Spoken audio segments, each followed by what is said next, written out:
Olá, para vocês que agora acompanham a programação da TV Candidez, estamos iniciando mais um programa Espírita Nova Era, uma realização da AME, Aliança Municipal Espírita de Divinópolis. O nosso objetivo aqui é fazer desse encontro uma verdadeira sala de aula, trabalhando temas pertinentes à doutrina espírita, temas da atualidade, temas doutrinários, sempre visando o nosso maior esclarecimento. E hoje conosco nós estamos com o nosso amigo Alexandre, que veio trabalhar sobre o tema A Parábola do Bom Samaritano. Seja bem-vindo, Alexandre, bom dia. Bom dia, Ives, bom dia aos nossos amigos telespectadores. Como sempre, é uma honra para mim estar aqui com vocês. Nós que agradecemos. Alexandre, o que é uma parábola? Pois bem, a parábola ela pode ser uma historinha contada de uma forma simples e coloquial, e que tem sempre um ensinamento moral. Sim. Ela pode ser também, por exemplo, uma figura geométrica, né? Haja visto a figura dessas parabólicas que nós comumente usamos nas nossas casas. Então a parábola ela pode ser, do ponto de vista geométrico, côncavo ou convexo. Sim. E o interessante, Ives, que a parábola, desse ponto de vista geométrico, ela tem os seguintes aspectos. Ela tem pontos que são equidistantes do centro desse ponto. Uma harmonia. Uma harmonia, né? Esse centro desse ponto é o que nós chamamos de foco. Sim. Por que isso? Na questão da parábola, né, da parabólica, quando o satélite está orbitando em torno da Terra, há um ponto em que a parabólica começa a captar o sinal do satélite a partir desse foco, que é equidistante de todos os pontos. Interessante. Por isso que você não perde, né, a conexão, o sinal. Trazendo isso para uma outra vertente, para uma outra interpretação, nós podemos entender que as parábolas de Jesus, à medida que o homem caminha nessa linha do tempo e do espaço, a qualquer momento ele é capaz de captar as informações, as mensagens que o Cristo quis nos trazer. Entendi. Então a parábola seria um sinal receptor também. Sim, também. Né? E esse receptor é o homem. Sim. Né? O que ele está recebendo? Ele está recebendo os ensinamentos, o conhecimento. Interessante. E por que Jesus falava por parábolas? Por que isso? Pois bem, ele mesmo diz isso, né? Eu vos falo por parábolas, porque vós não estáis preparados para tudo compreender. Mas eu pedirei ao meu Pai que estais nos céus, que vos enviará um outro Consolador, que é o Espírito de verdade. Então ele falava por parábolas, dizendo que o homem não estava preparado para tudo compreender, porque o homem está em desenvolvimento, ele está em crescimento intelecto e moral. Então, a partir desse crescimento, desse desenvolvimento dele, ele vai captando essas mensagens que Jesus nos quis enviar. Sim. Não deixava de atender aquele público da época, mas a parábola tem um caráter atemporal, não é isso? Verdade. Então, conforme a parábola, conforme o tempo vai passando, o nosso amadurecimento, ela vai se atualizando ao invés de se desatualizar. Exatamente. Vai ampliando a sua percepção, a sua compreensão, né? Agora, Jesus usava imagens coloquiais, né? Ele falava para um povo de um tempo completamente diferente. Por isso que ele usava exemplos do cotidiano, né? Exatamente. Por exemplo, vou te dar um exemplo. Ele dizia assim, quem tomar do arado, não devereis olhar para trás. Né? Qual que é o ensinamento? É muito claro. Quem está trabalhando para o seu progresso não deve ficar olhando para os erros do passado. Sim. Porque se você está ali trabalhando com o arado, se você ficar olhando para o passado, para trás, provavelmente você vai errar, né, o seu trabalho na terra. Sim. Hoje, talvez, ele diria assim, se você estiver dirigindo o seu trator, não fica olhando para o retrovisor, não, porque você perde o foco. Sim. Né? Então, ele usava esses elementos, como você muito bem disse, coloquiais, os elementos que as pessoas eram capazes de compreender e de entender. Que bacana. Agora, entrando mais no estudo da parábola, propriamente dito, quando Jesus diz que um homem descia de Jerusalém para Jericó, guarda um significado especial? Guarda sim. Do ponto de vista literal, é descer mesmo. Sim. Por quê? Jerusalém estava, ou melhor dizendo, está, né, porque ela ainda está lá até hoje, aproximadamente 740 metros acima do nível do mar. Jericó está a 230 metros abaixo do nível do mar. Hoje ele está ali na Palestina. Né? Então o homem desceu literalmente, ele desceu quase 1000 metros. Tinha uma estrada aproximadamente de 25 a 30 quilômetros. Uma questão geográfica. Geográfica, literal. Era uma estrada íngreme, perigosa, né? Porque tinham muitos ladrões nesse caminho. E então o homem desceu mesmo. Mas tem um outro aspecto, que é o aspecto metafórico, que é o mais importante. Então vejamos. Jerusalém era, e ainda é até hoje, a capital espiritual dos judeus. Né? Então em Jerusalém, que quer dizer cidade sagrada, as pessoas buscavam a conexão com o sagrado, com o divino, né? Com Jeová, com Deus, através dos seus processos ritualísticos. Sim. Jericó já era uma cidade mercantilista, era a cidade onde se faziam as vendas, as trocas, e naturalmente nesses lugares onde corre muito dinheiro, o que você tem?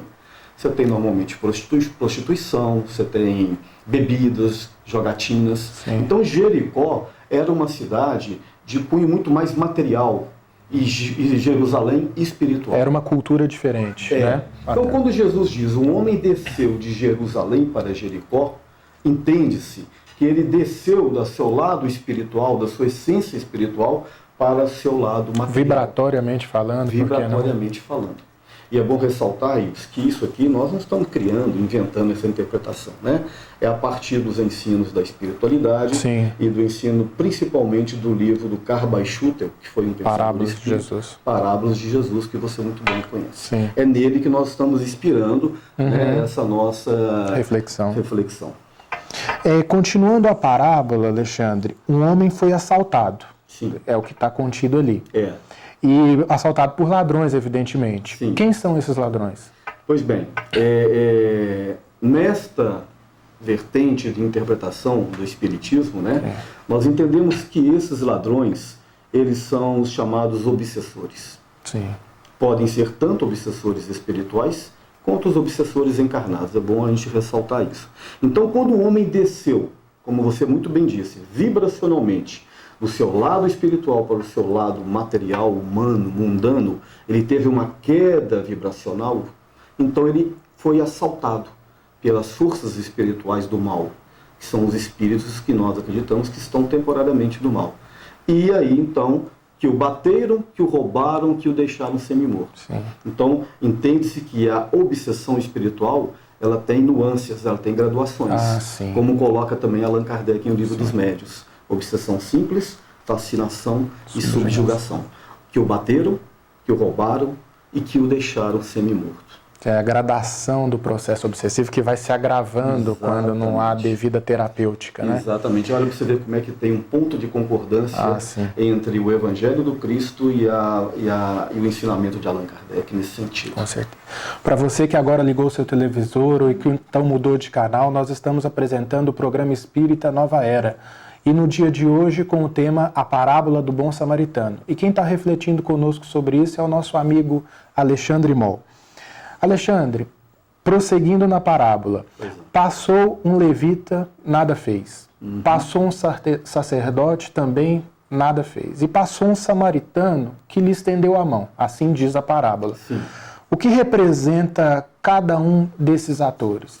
Muito bem colocada a sua pergunta. Veja bem, o levita, que eram os homens que desde cedo aprendiam todo o conhecimento da lei dos antigos profetas. Então ele era um expert na religião judaica.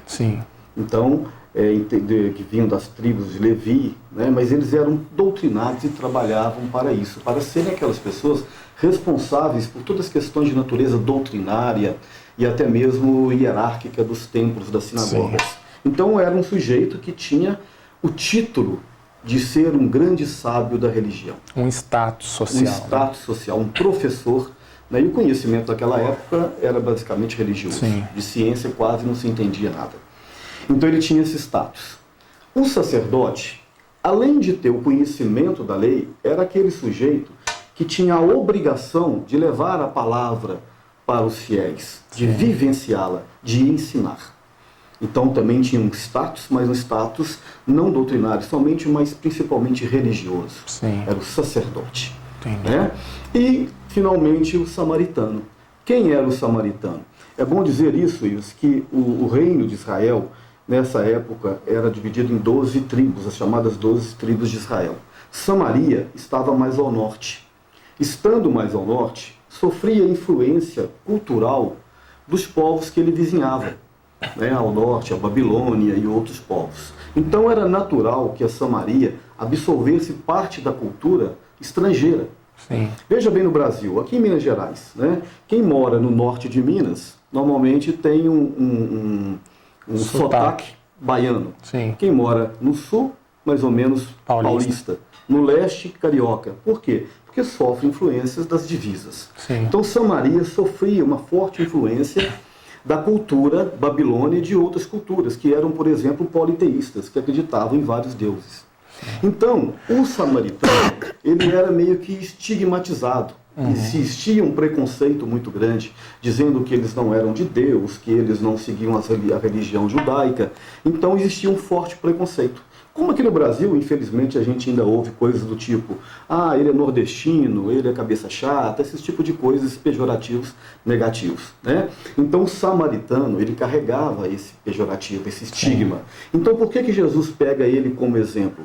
Exatamente para mostrar o ensinamento que ele quer dizer. Quebra de preconceitos. Quebra de preconceitos e principalmente nos dizer que o que te faz um homem melhor é o seu caráter, é a sua moral, não o título que você carrega. Não que você... Da onde você veio, né? E quem você é. Sim. Né? Quer dizer que o levita necessariamente fosse o melhor, que o sacerdote fosse o melhor. Então que Jesus pega aquele que ninguém esperava nada dele, o samaritano. É este homem que condoeu-se de compaixão, estendeu a mão para aquele homem que estava ferido e cuidou dele. Mesmo porque nessas categorias sociais de levita e de sacerdote havia muita hipocrisia também, né? Sim. Eu acho que também Jesus ele teve um aspecto na sua didática de estar revelando de uma forma subjetiva essa hipocrisia dessa casta superior. Que ainda existe hoje, né, isso? Sim. Muitos de nós carregamos títulos acadêmicos. Fulano de tal é mestre, é doutor, fulano de tal é um grande empresário, fulano de tal é um grande palestrante espírita, é um grande sacerdote. Mas isso, na realidade, pouco importa. O que importa são as nossas ações, são as nossas atitudes diante do nosso semelhante e diante da vida de um modo geral. Eu costumo até dizer com relação a isso que muitas vezes aquela pessoa que frequenta o centro espírita, que muitas vezes vai todo dia, senta no final do salão e que muitas vezes assiste as palestras durante muitos anos, pode ser muito mais bem sucedido do ponto de vista espiritual de quem se apresenta lá na frente. Normalmente, quem está lá na frente normalmente são os mais devedores, né? São aqueles que têm com mais contas a pagar. Com certeza. Você tem toda a razão. Quase no final da parábola, Jesus diria, ou melhor, o samaritano diria, né, que resgatou o homem caído ao dono da hospedaria, da qual ele entregou aquela pessoa. Cuida bem deste homem que lhe darei 2 denários. Sim. O que isso significa, depois daquele resgate, né? Pois bem, primeiro é importante também nós dizermos o seguinte, o homem ferido pode ser qualquer um de nós. Sim. Qualquer um que esteja numa situação de sofrimento, numa depressão, numa doença grave, ou um desses companheiros que estão por aí envolvidos nas drogas, envolvidos no alcoolismo. E só fazendo um adendo, é por isso que a identidade dele não é revelada, né? Sim. Porque ele poderia ser justamente isso que você está dizendo. Exato. Todo mundo, né? Todo mundo. Quem diria, ou quem diz que nós já estivemos nessa condição de um homem decaído? E quem garante que nós ainda não podemos decair do ponto de vista moral? Sim. Então você disse bem, não é revelado, né, quem é, mas nós sabemos que pode ser qualquer um de nós. Pois bem, então diz a parábola, como você muito bem colocou, que o samaritano, que é aquele que não se esperava nenhuma atitude nobre dele, resgatou aquele homem, levou a uma hospedaria e disse a ele, cuide bem deste homem, que eu lhe darei 2 denários. Quando regressar, sereis recompensado por tudo aquilo que fizerdes a mais. Esses 2 denários, segundo a interpretação do Carl Schutel, e eu particularmente concordo com ela, representaria as seguintes situações. Quando você faz o bem aqui, neste momento, você começa a ter a recompensa do bem que você faz. Começa a trabalhar, por exemplo, na ajuda assistencial, começa a trabalhar na ajuda ao próximo, Diversas maneiras que nós temos de ajudar num asilo, ajudar no hospital, no dia a dia, dentro da sua sala de aula, enfim, aonde você trabalha. Começa a fazer o bem, que naturalmente você começa a colher daquele bem que você faz. A nível de satisfação, a nível de espiritualidade. As próprias companhias espirituais que você vai trazer para o seu lado, são as boas companhias espirituais. Porque estarão simpáticas àquela prática. E quem vai ganhar com isso? Você. Sim. Naturalmente você. E o segundo denário representaria a seguinte ideia. Quando nós voltarmos à pátria espiritual, e essa pátria espiritual, segundo nos revela a espiritualidade, ela tem várias nuances, né? Vários andares, né? Como diria Jesus, há muitas moradas na casa de meu Pai. Sim. Voltando ao mundo espiritual, Ives, aqueles que vencerem as suas provas, naturalmente serão recompensados. Se nós temos, segundo a visão espírita, situações de umbral, situações de regiões espirituais, colônias mais elevadas, naturalmente nós vamos se ajustar a elas do ponto de vista vibracional. Sim. Ou seja, aquele que pratica o bem, aquele que difunde o conhecimento, aquele que cumpre com as leis de Deus, naturalmente vai se elevar do ponto de vista moral e do ponto de vista vibracional também. Sim. Desencarnando, voltando à pátria espiritual, o homem se ajusta a ela do ponto de vista frequencial. E aí ele vai ser recompensado por aquilo que tiver feito de bom quando passou aqui por a Terra. O segundo denário também, Alexandre, ele pode representar aquele fator extra na vivência do cristão verdadeiro, quando Jesus coloca em um outro episódio, daquele que te pede a capa, ofereça também a túnica, aquele que te pede para andar alguns quilômetros, que eu não sei aqui quantos, ande o dobro, 1000 passos. Porque era uma lei, você sabia que quando os judeus tiveram refém, né, ou foram escravos no Egito, existia uma lei egípcia que dizia que quando um egípcio encontrasse um judeu, ele teria que carregá-lo por 1000 passos. Sim. E teria que dar capa para ele. Que interessante. Aí Jesus pega a partir de aí, olha, se ele tiver que andar 1000 passos, ande 2000 passos. Ande 2000 passos. Ou seja, é o dever extra, que é uma obrigação do cristão. Sim. Eu me recordo de uma outra parábola, que é a parábola da figueira seca, em que Jesus, ele passava por Jerusalém também, se eu não me engano. E o que ocorre? Ele foi se recolher às sombras de uma figueira e foi esperando daí frutos. Só que a parábola tem um ensinamento muito interessante que até nos intriga quando lê a princípio, que diz o seguinte, que não era tempo de frutos. Jesus foi esperando colher figo, né? Mas não era tempo de figo. Aí você lê essa parábola e você fica assim, nossa, mas como que eu vou num pé de jabuticaba, chupar jabuticaba? Sim. Fora de época. Como eu vou num pé de manga, chupar manga? Fora de época. Então parece uma certa incoerência, uma contradição, né? Mas, como você bem disse, toda parábola tem um significado transcendente às palavras, né? A questão literária, estritamente literária. E o que ele quis dizer também ali na interpretação do Caiba? Que o cristão ele deve estar pronto para servir a todo momento. E ele tem que transcender sua própria natureza. Própria natureza egoísta, humana. Sim. Então, assim, esse segundo denário também pode ser essa dose extra de um coração bondoso que deve permear a intimidade de todo cristão, né? Que em vez de dar um denário, que já estaria a obrigação dele feita. Só dele ter resgatado aquele homem caído e levado para um lugar seguro, muitos já poderiam ter falado, fez a sua obrigação. Mas ele não... Ele fez além, né? Muito além. Então essa é uma mensagem muito grande para nós também, numa aplicação mais prática no nosso dia a dia, né? Que muitas vezes nos entregamos a algum trabalho e assim, cumprido aquilo, a pessoa chega e te pede algo mais, você já se vê limitado porque já está esgotado, ou então já sente que fez sua parte e não quer ir além daquilo, né? Exato. Interessante essa... Um comodismo, né? Que infelizmente é muito natural. E para fechar a parábola, tem uma outra situação que ele diz assim, quando regressardes, sereis recompensado por tudo aquilo que fizerdes a mais. Ele diz ao dono da hospedaria, né? Sim. Esse regressardes também a gente pode entender ainda numa interpretação mais profunda, é que quando nós voltarmos na reencarnação, né, um novo corpo, uma nova identidade, mas naturalmente a mesma personalidade, nós trazemos também conosco tudo aquilo que nós tivermos feito a mais. O plantio. O plantio, né, dentro da lei de causa e efeito. Então, e esse plantio, ele teve presente em todas as palavras de Jesus, alertando sobre essa necessidade de começar a plantar aqui, agora, num trabalho de iluminação interior, que o ensinamento de Jesus visa efetivamente, né, essa iluminação íntima de cada um de nós.